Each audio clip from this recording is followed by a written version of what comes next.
Hello everybody and welcome back, and in this video we will code our vulnerability scanner.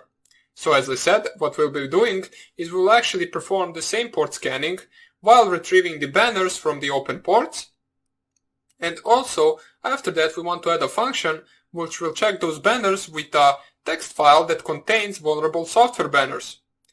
So I made that file right here, so if you notice vulnerable.txt, if I nano it, what I have right here is a bunch of some gibberish right here, and then at the third position I have the banner from the SSH port from our Metasploitable, which is the one that we received in the previous video with our return banner program. Then after that I also have something which doesn't make any sense, just so we have multiple things in the file itself. So right now, let us actually nano the file that we will create, or the program that we will create. Let's call it vulscan.py, and we will start off with the same line as in every program, so user bin Python. And we need to actually import three libraries for this program. One of them is the regular socket library, which allows us to actually perform the connection and to receive the data from the target. The other one is the library that we will use in order to check whether the specified file of vulnerable banners exists or not, and whether we actually can execute it or read from it or not. We will use the OS library to do that.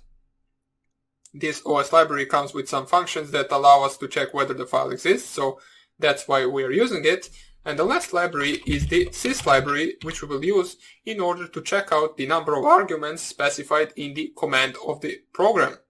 Since we will specify the command, or basically what I imagine this program to be, is something like this. So when you run it from your terminal, you will run it like this. So vulscan.py, and after that you want to specify vulnerability banners.txt.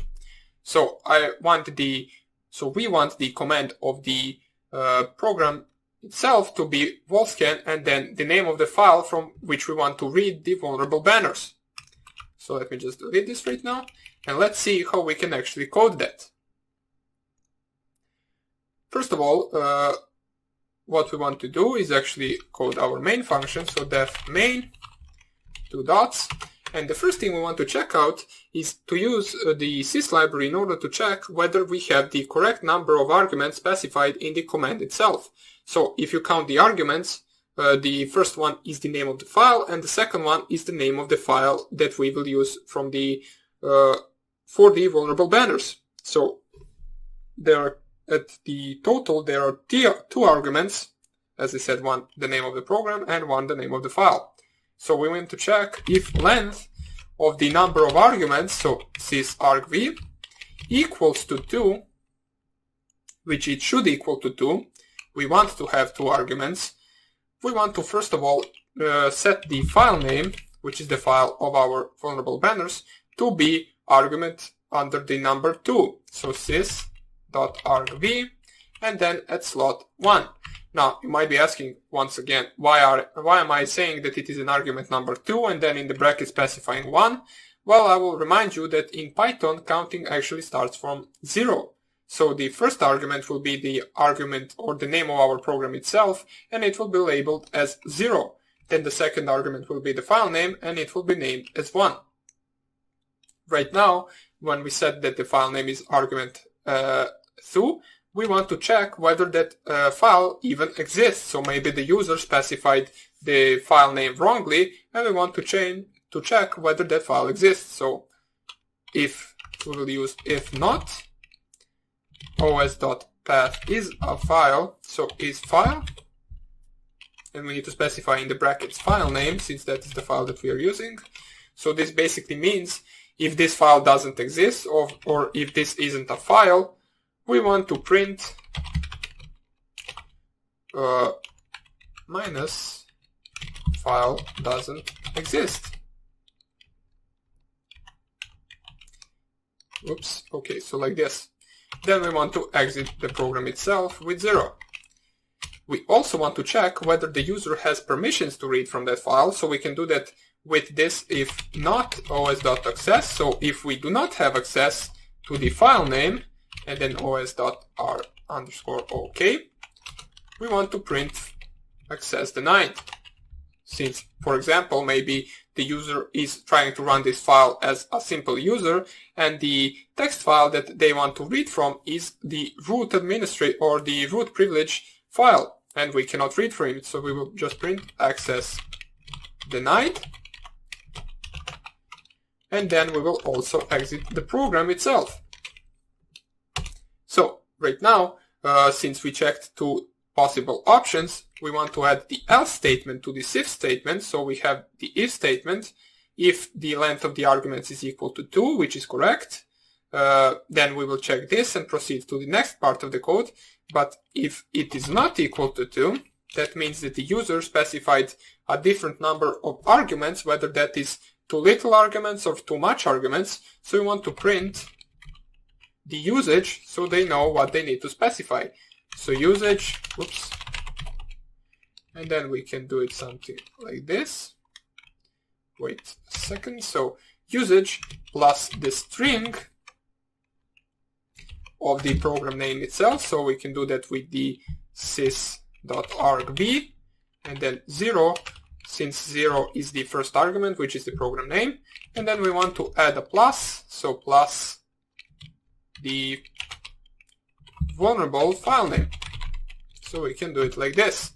What this will print is basically the usage and then the name of the program and then the name of the file, or basically this part right here, which will let user know that they need to specify a text file with the vulnerable softwares.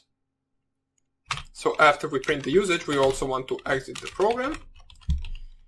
And in any other case, if actually they specified correct command, we want to continue executing the program. So let's see how we imagine this program to work. Well, first of all, what I will do is I will create a list of ports, the most used ports such as SSH port, FTP port, HTTP port, and so on. And we will actually scan multiple hosts and not just one host. So for example, in the previous videos, we were specifying the IP address of Metasploitable. And right now, let's specify for this program to actually scan the entire local host, local network. So how can we do that?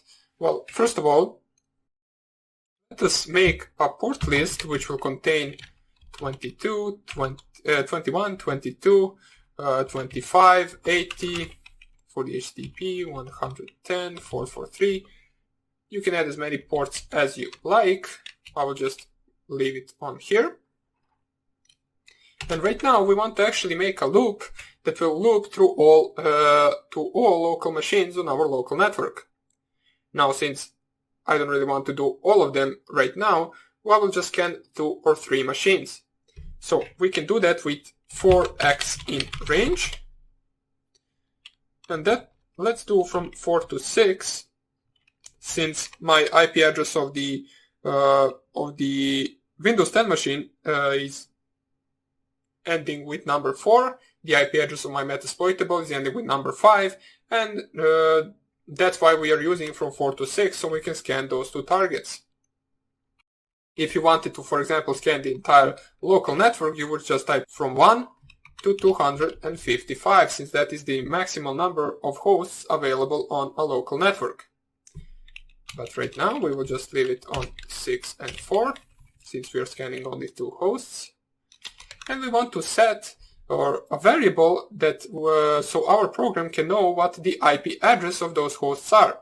So we use for x in range, and now we want to set the IP for each loop to be 192.168.1 dot. Then we close the double quotes and add the string of x. Now why are we doing that? Well, basically if you have an IP address .192.168.1, we want to loop through this for each x from 1 to 255, so it will look something like this. Then this x right here will actually change value each loop, so we can scan different targets. So that's the idea. Now, after we did that, we want to actually loop through the ports themselves. So for port, in our port list, which is this right here, we want to actually run the same function as in the previous program, which is the return banner function.